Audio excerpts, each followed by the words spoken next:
Capes are a staple to a lot of superhero designs, and in today's world, superhero equals merchandise, and part of that merchandise are action figures. The cape accessories that come with action figures though are almost always a solid piece of plastic that's just really ugly to look at. So in this video, I'll show you how to make your own posable cloth cape for your action figures with no sewing involved. I had 3 tries at this while recording, the first being horrible, the second one kinda better, and the third one perfect in my eyes. So obviously I will show you the process for the third one. I just wanted to show these other ones as a reminder that the first try will not always be perfect, so just keep going until you're satisfied. So the materials you'll need are the cloth, glue, bendy wire, along with a piece of paper, pencil, and an X-Acto knife. So taking this step by step, you want to lay down your piece of paper, put the action figure you'll be using for this project on top of it, and depending on the goal, you want to draw out the shape of the cape to your liking. Just be sure to give it a triangular shape though. Then of course you're going to want to cut it out using your X-Acto knife. Make sure you're being careful with these as these are pretty sharp.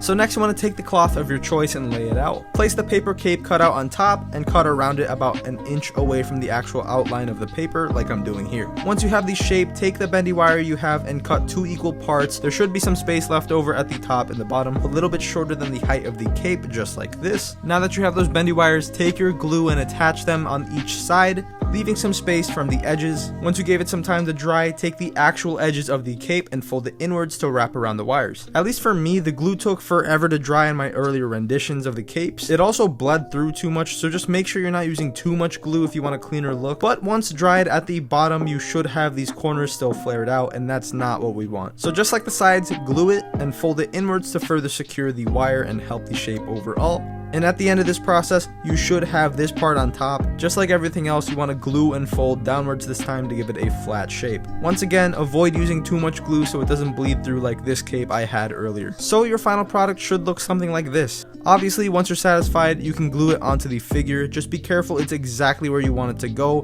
because this part could damage the figure if you decide to take it off. So yeah, just like that, you have a postable cape. It definitely looks way better than the regular solid plastic capes that come with action figures. It wasn't too long of a process. It just takes a lot of practice and patience, especially since there's no sewing involved. But even if you do sew, that would take more practice and patience, to be honest. But there are numerous other tutorials out there with different methods, so if my video doesn't work for you, I'm sure that there is another one out there that will. If you want to see a showcase of my custom Omni-Man and Invincible action figures, then check that out in the end card or in the description. Make sure to like, comment, and subscribe if you have not already, and I will see you guys in the next video.